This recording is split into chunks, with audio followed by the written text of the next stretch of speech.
네, 안녕하세요. 이제 사랑의 계명 요한복음 15장 12절에서 17절의 말씀을 가지고 하나님 말씀을 전하도록 하겠습니다. 요즘 세상을 시끄럽게 하는 사건들 중에 많은 사람들의 마음을 아프게 하는 사건이 정의나 미안해로 대변되는 16개월 된 여자아이 정인이가 양부모에 의해 살해된 사건일 것입니다.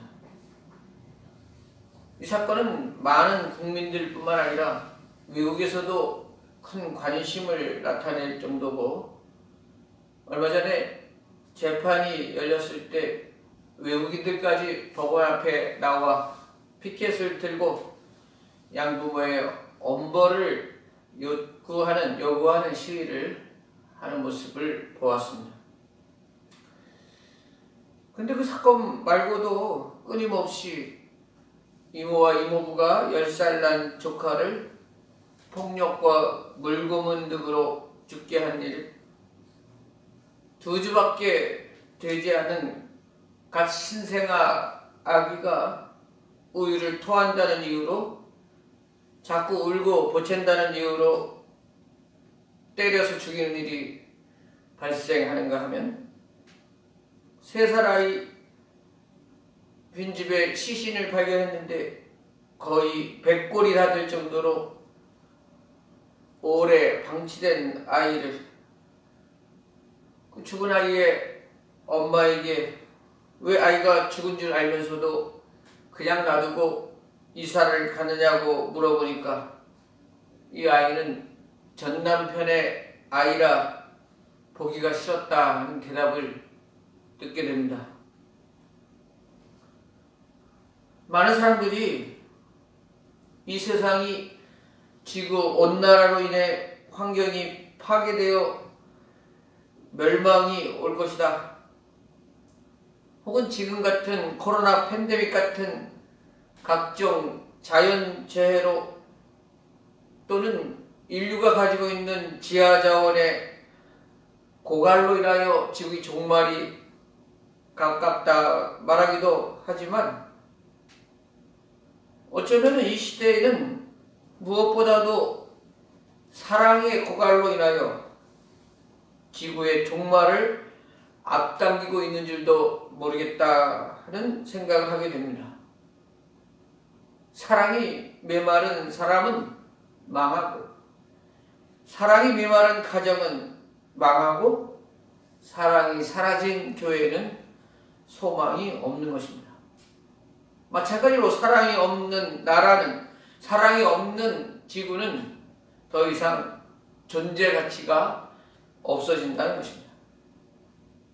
하나님께서는 결코 가만히 보고만 계시지는 않으실 것입니다. 우리 하나님의 성품 중에 대표적인 것이, 하나님은 사랑이시고 사랑이 없으시면 삼위일체도 없고 성령님도 계시지 않을 것입니다. 소설가 신경숙이 쓴 유명한 소설 엄마를 부탁해 라는 소설을 보면, 그 남편은 젊었을 때 외도와 또 밖으로만 나돌고 홀로 억척스럽게 5남매를 키운 한 어머니 이야기가 나옵니다. 그 어머니가 이제 치매 노인이 되었고 보호자와 함께 서울로 상경했다가 그 어머니를 잃어버리게 되고, 마침내는 찾지 못하고 어디선가 객사했다는 설정으로 소설이 진행되는데요. 그 어머니를 찾는 과정에서 둘째 딸이 엄마의 희생을 회상하며 되뇌이는 말이 나옵니다. 난 지금 생각해보면 엄마의 힘이 어디서 나왔는지 그걸 모르겠어. 엄마는 상식적으로 한 사람이 할 수 있는 일을 하면서 살아온 인생이 아닌 것 같아. 엄마는 엄마가 할 수 없는 일까지도 다 해내며 살았던 것 같다. 그러느라고 엄마는 텅텅 비어간 거야. 이 말을 자기 형제들에게 되뇌이는데 이는 비단 둘째 딸만의 고백이 아니고 다섯 자녀들이 공히 다 느끼고 고백하는 그 감정이라 하는 것입니다. 자기 엄마는 사랑을 100을 가지고 있는데 다섯 자녀에게 20씩 나눠준 것이 아니라 다섯에게 모두 100씩 나눠줬다는 것입니다. 그래서 500이 되게 했다는 뜻입니다. 이렇게 어머니의 사랑이 기적을 만들어낸 것이죠. 무로부터 유를 창조하신다는 능력은 하나님께만 있는 것인데 어려운 시대를 살아온 이런 어머니들에게는 그 창조의 능력을 가지고 있는 듯한 인상인 것입니다. 그렇습니다. 우리 이렇게 생각해보면 우리 역사 가운데 참으로 어려운 시기를 보냈지만 우리 선조의 어머니들은 조선시대 또 일제 강점기 시대를 지나며 위기와 동난을 겪으며 보릿고개를 넘으며 산업화 시대를 겪으면서도 억척스럽게도 살아내면서 자기 자녀들에게 자신의 속까지 다 파내면서까지 우리 어머니들은 강하고도 질긴 사랑으로 버텨냈고 결국에는 다시 무엇인가를 만들어내는 창조적인 사랑의 사람들이었다 할 수 있습니다. 그런데 지금은 예전에 비해 생활이 너무 풍요로워지고 손에 찬물 하나 묻히지 않고 곱게 자라나서 가정을 이룬 우리 신세대들은 도리어 그 어머니들의 희생을 잃어버리고 있는 세대는 아닌가 하는 것입니다. 이전에 우리 어머니들은 그 힘든 시기를 보내면서도 입을 열었다 하면 이것밖에 못해줘서 미안해 이렇게 입에 달고 살았습니다. 그런데 그 사랑을 받고 자란 우리 신세대들은 그런 사랑을 당연한 것으로 여기고 생각하는 시대가 된 것입니다. 여러분, 사랑을 베푼 사람에게는 그 사랑 베푼 것을 당연하게 여길 권리가 있지만 그 사랑을 받은 사람들은 그렇게 말할 권리가 없는 것입니다.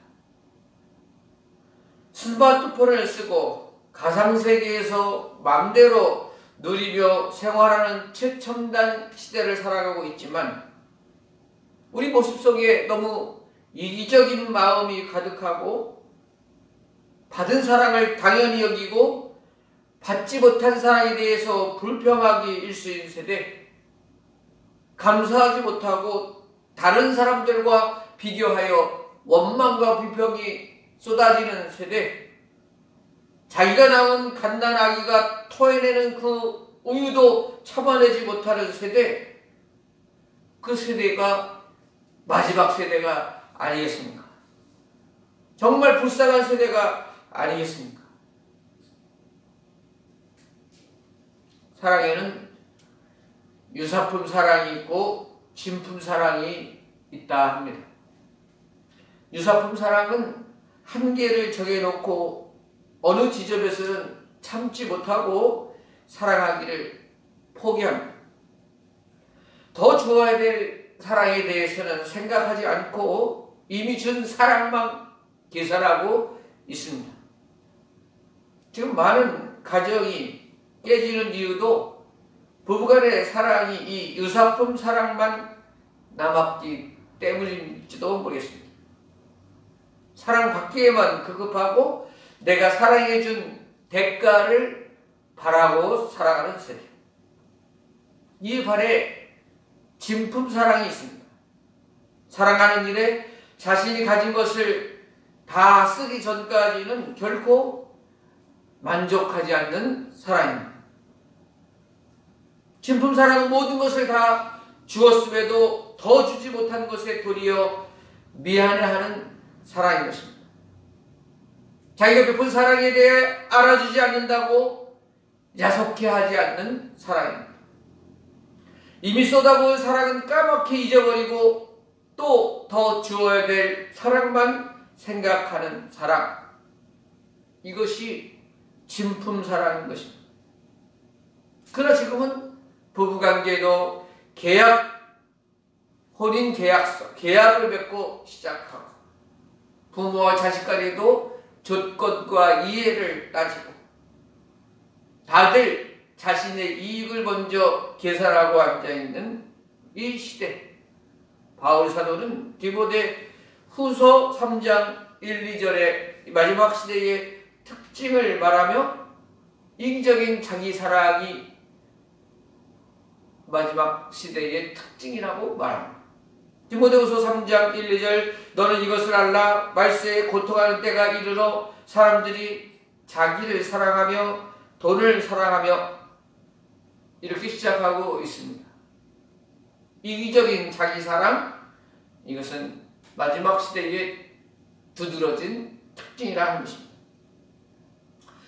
제가 앞부분에서 우리 부모 세대들의 특히 어머니의 사랑에 대해 이야기했지만요, 이런 이야기를 들을 때마다 어떤 분들은 도리어 고통스러워 하시는 분도 계실지 모르겠어요. 자기는 부모를 생각하면, 어머니를 생각해도 사랑은커녕 속에서 쓴물이 올라온다, 그렇게 말하는 사람도 있으니까요. 그러나 제가 오늘 말씀드리려고 하는 핵심은 그 어머니의 희생적인 사랑이 어디서부터 나왔는가? 바로 하나님으로부터 시작된 진품 사랑의 한 단면, 한 모습이라 하는 것입니다. 하나님께서는 세상 어느 곳에서나 계실 수 없기에 우리를 돌볼 어머니를 세상에 보내주셨다. 유대인의 속담에 나오는 말입니다. 그래서 이제껏 이 어머니의 진품 사랑을 알지 못하고 살아온 사람도 크게 낙심하지 말아야 할 것은 이 진품 사랑의 근본 원천은 어머니의 사랑 말고도 어머니의 사랑하고는 비교도 안 되는 완전한 사랑, 하나님의 사랑, 그 사랑이 반드시 있고 우리는 그 사랑을 체험하고 경험하며 살아가는 사람이 되어야 하겠다 하는 것입니다. 하나님의 사랑은 진품 사랑입니다. 어머니의 사랑도, 또 부부 사랑도, 사람들끼리 나누는 이 모든 사랑은 결국에는 십자가에서 드러난 하나님의 사랑을 흉내내는 모조품밖에 안 되는 것입니다. 이 땅의 가장 큰 사랑은 예수 그리스도를 우리에게 보내셔서 우리를 위해 십자가를 달려 죽게 하시고 부활하게 하신 그 하나님 아버지의 사랑인 것입니다. 성경에 예수님의 전생애가 하나님의 사랑을 여실히 보여주고 있습니다. 초대 성자라 일컫는 어거스틴은 하나님은 나를 사랑하시되 이 세상에 사랑할 사람이 하나도 없듯이 나를 사랑해 주신다, 그렇게 고백했습니다. 맞습니다. 사랑하는 여러분, 이제 지난 수요일부터 우리가 사순절 기간이 시작되었는데요. 그래서 오늘 사순절 첫 번째 주일이 되는데요. 이 사순절 기간을 지나며 우리는 예수님의 그 십자가를 더욱 기억해야 할 것입니다. 이 십자가야말로 바로 우리를 사랑하신 하나님의 사랑의 증거가 되는 것입니다. 십자가는 하나님께서 우리에게, 아니 바로 여러분 자신을 위해 전부를 주시기까지 사랑하셨다는 증거가 되는 것입니다. 그렇습니다. 하나님께서는 여러분의 가정, 아니 여러분 한 사람만 이 세상에 존재한다 할지라도 하나님 그 예수님을 보내주셨고 여러분 한 사람을 위해서도 능히 예수님은 자원함으로 십자가를 지셨을 것이다 하는 것입니다. 우리는 매년 사순절을 보내며 이제 식상해 버렸어요. 또 사순절이요? 아이고 또 우울한 기간이네. 빨리 지나가야지 이거. 재미있는 일도 마음대로 하지 못하고. 이렇게 생각하는 사람들이 있습니다. 성경에 나오는 십자가의 사랑이 더 이상 감격으로 다가오지 않고 그냥 지식으로만 남아있는 것입니다. 그렇게 돼서는 안 됩니다. 신앙의 연수가 쌓인다고 십자가의 사랑이 퇴색해버리면 안 됩니다. 그 십자가의 사랑을 생각하면 생각할수록 우리 눈에서 눈물이 나고 내 몸으로 경험하고 내 인격으로 받아들이고 그 사랑 안에 거하기 위하여 계속 회복하며 살아가는 그 모습이 진짜 그리스도인 것입니다. 그 십자가를 생각할 때마다 하나님의 사랑이 눈물겹도록 우리 마음속에 샘솟듯 넘쳐나야 한다는 것입니다. 오늘 예수님께서는 제자들에게 사랑의 계명에 대해서 말씀하십니다. 12절에 내 계명은 곧 내가 너희를 사랑한 것 같이 너희도 서로 사랑하라 하는 이것이니라. 예수님 말씀하세요. 내가 너희를 사랑한 것 같이 너희도 서로 사랑하라.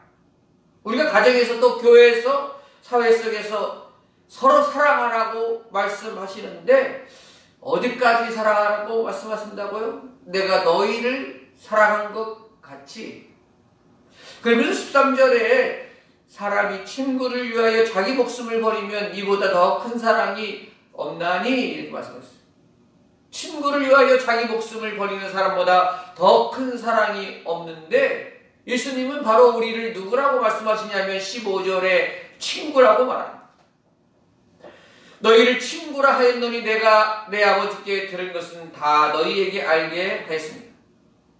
그러니까 뭡니까? 예수님은 바로 여러분 바로 우리를 친구라고 부르시고 더 이상 종이라고 말씀하지 않으시고 우리를 친구라고 부르시고 우리 친구를 위하여 자기 목숨을 들이신다 이렇게 말씀하고 있는 것입니다.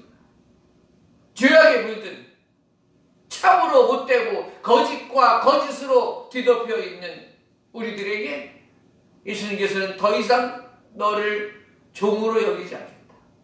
내가 너를 친구로 여긴다. 그리고 나는 너 사랑하는 너 친구를 위해 내 목숨을 드린다. 이렇게 말씀하고 있는 것입니다.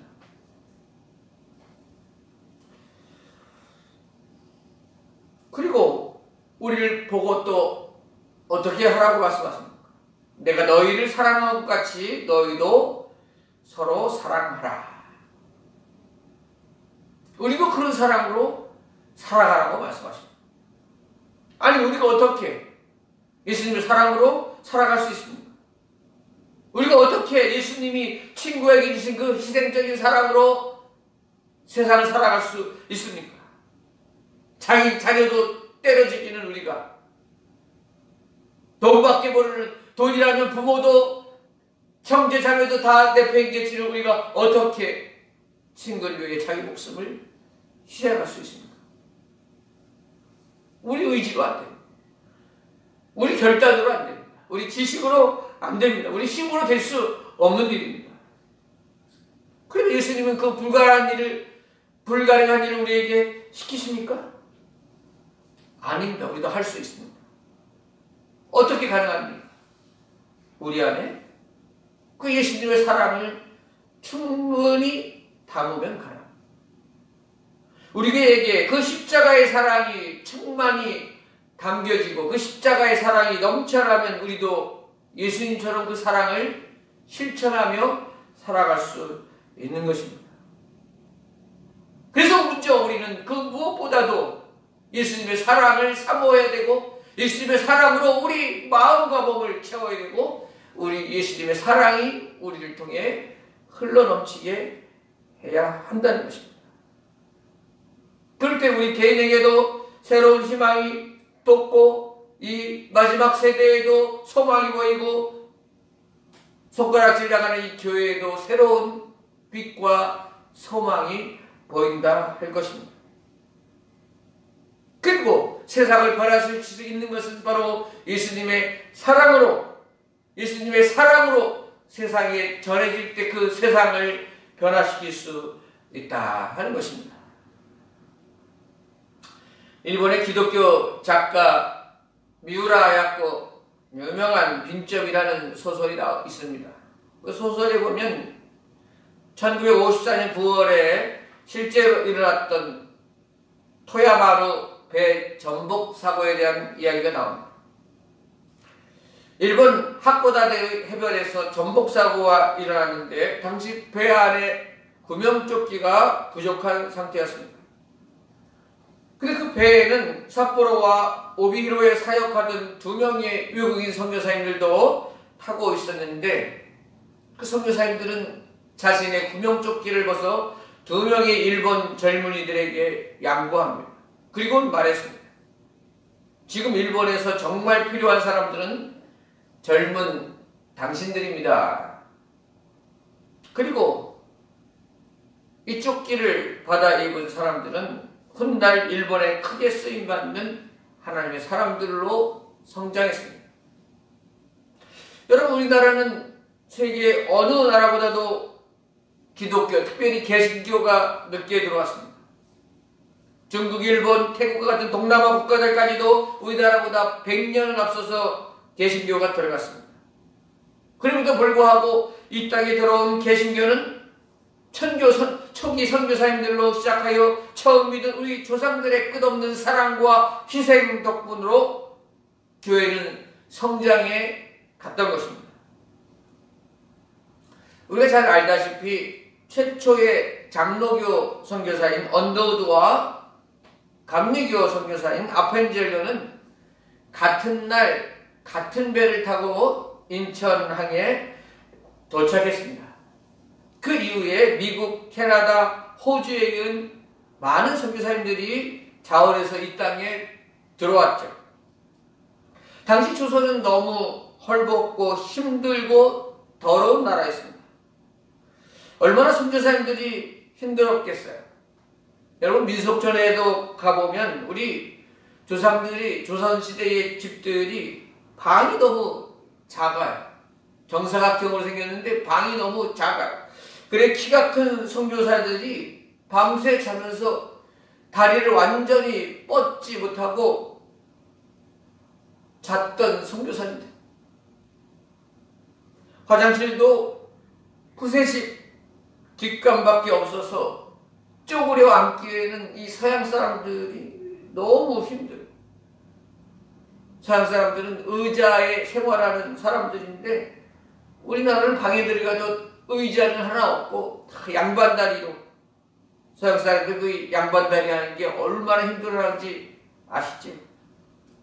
먹는 음식도 서양 선교사들이 볼 때에는 우리 음식이라는 게 된장, 고추장, 간장, 김치, 청국장, 그들이 보기에는 발효식품이 아니고 다 썩은 음식을 먹는 것으로밖에 여기지 않은 겁니다.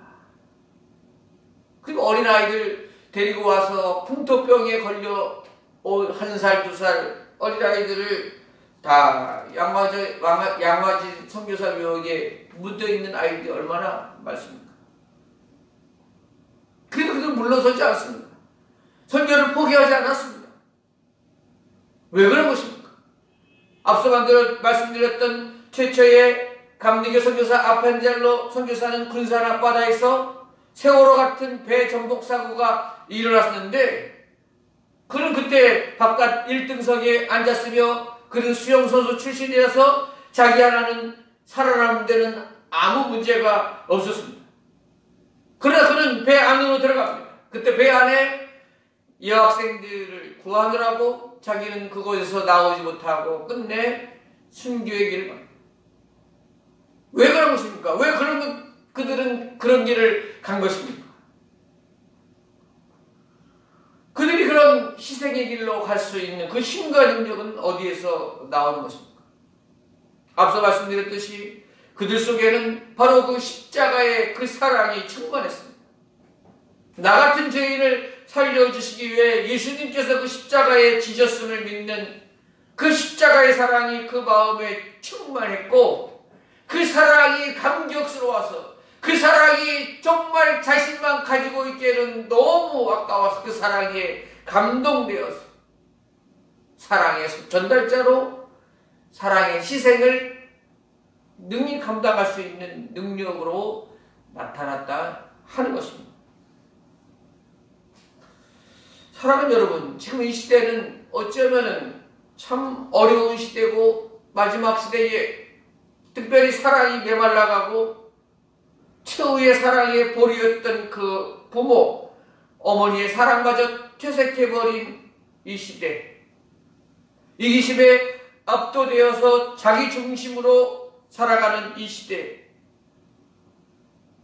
세상에는 더 이상의 소망이 없습니다.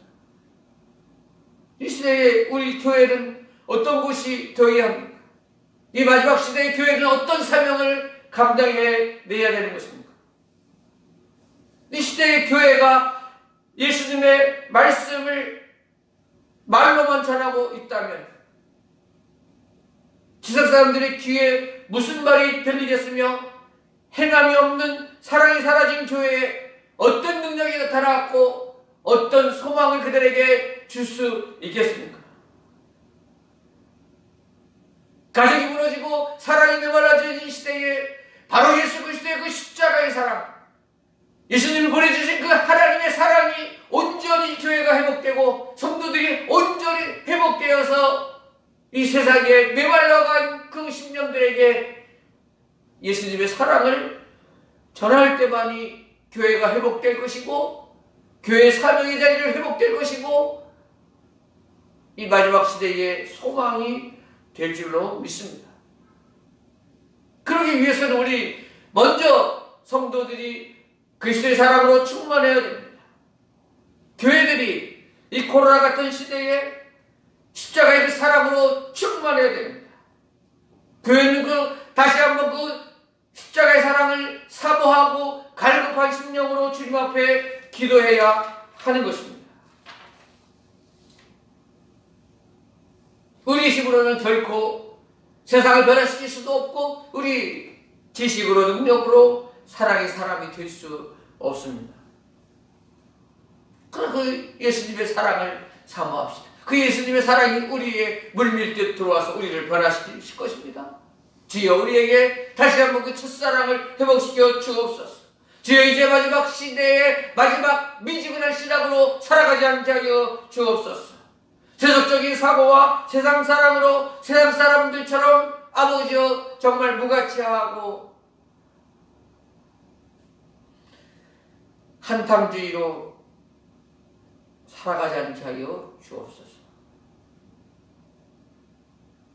그렇게 하여 우리 개인이 회복되고, 우리 교인들끼리 서로 사랑하고, 이웃을 사랑하고, 나라를 사랑하고, 믿지 않는 원수들까지 사랑하고, 나라와 민족을 사랑하고, 이 사랑으로 마지막 시대에 등불과 같은 역할을 감당하는 저와 우리 대농제교회 모든 성도님들이 될 수 있기를 간절히 소망합니다. 기도하겠습니다. 하나님 아버지, 주님의 큰 사랑으로 저희들이 구원받고 주님의 자녀로 살아가게 하심에 감사드립니다. 하나님, 이 세상이 사랑이 메말라가고 모조품 사랑과 자기만 아는 사랑으로 가득한 이 시대에 하나님, 저희들에게 하나님의 진품 사랑을 누리며 살아가게 하여 주옵소서. 예수님께서 이를 종이라 부르지 않으시고 친구라 부르시며 그 친구를 위해 목숨을 다해 생명 바쳐 사랑해 주셨으니, 주님, 저희들도 예수님의 사랑으로 서로 사랑하게 하시고 가족을 사랑하게 하시고 교회와 이웃을 사랑하는 저희들로 변화시켜 주시옵소서.